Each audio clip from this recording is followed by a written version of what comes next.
बहुत बहुत मुबारक हो जवाद। ऐसा चांस तो किस्मत वालों को ही मिलता है।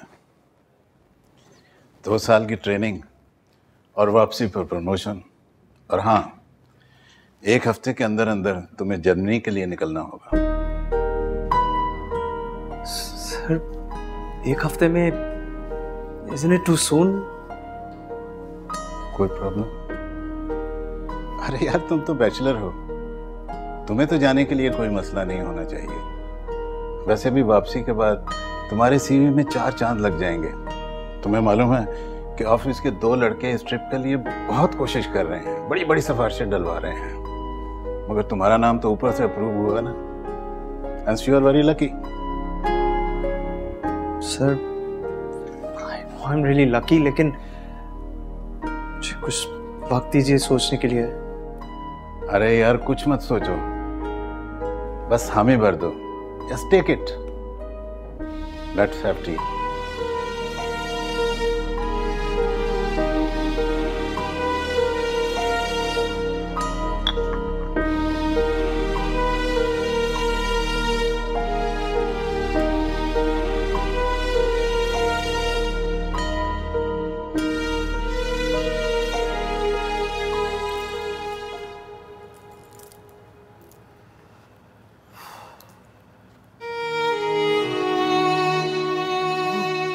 मेरी जान, मेरा बच्चा।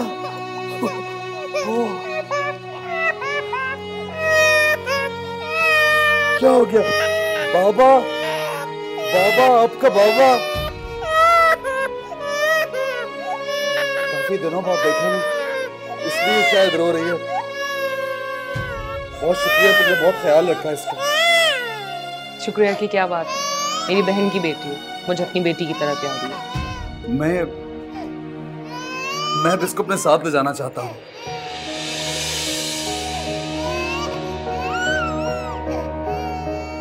मगर मैं देखो इफरा, तुम अब इसको मुझसे दूर मत करना।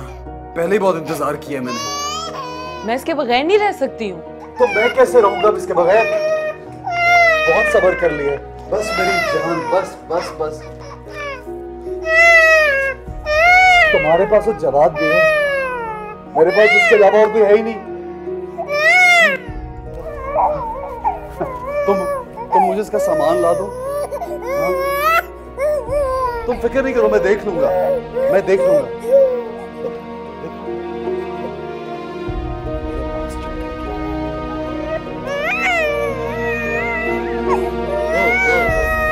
अभी हम जाएंगे, हम खिलौने खरीदेंगे, हम कुछ अच्छा अच्छा खाएंगे।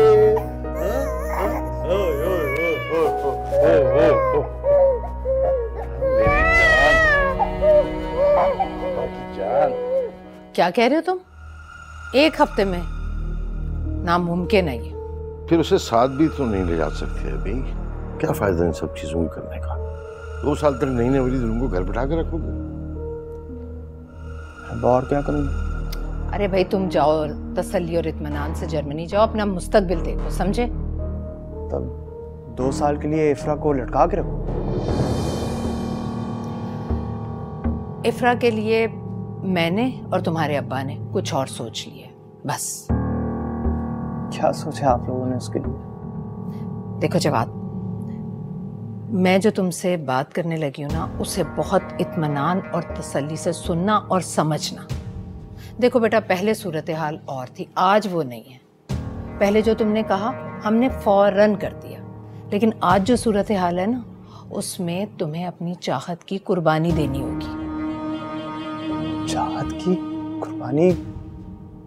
क्या कहना चाह रहे हैं आप लोग? नरगिस, साफ साफ बात करो उससे। देखो जवाद बेटा, हम नहीं चाहते कि तुम ये शादी ब्याह के झमेलों में पड़ो। अभी तुम अपने मुस्तकबिल को देखो। रही बात इफ्रा की, उसकी तुम बिल्कुल फिक्र मत करो। उसके लिए हमने बहुत बेहतरीन सोच रखा है। हम चाहते हैं कि इफ्रा की शादी राशिद से कर दें। बाप सुन, क्या कह रही है? आराम से। और मैंने कोई अनहोनी बात नहीं कर दी बेटा।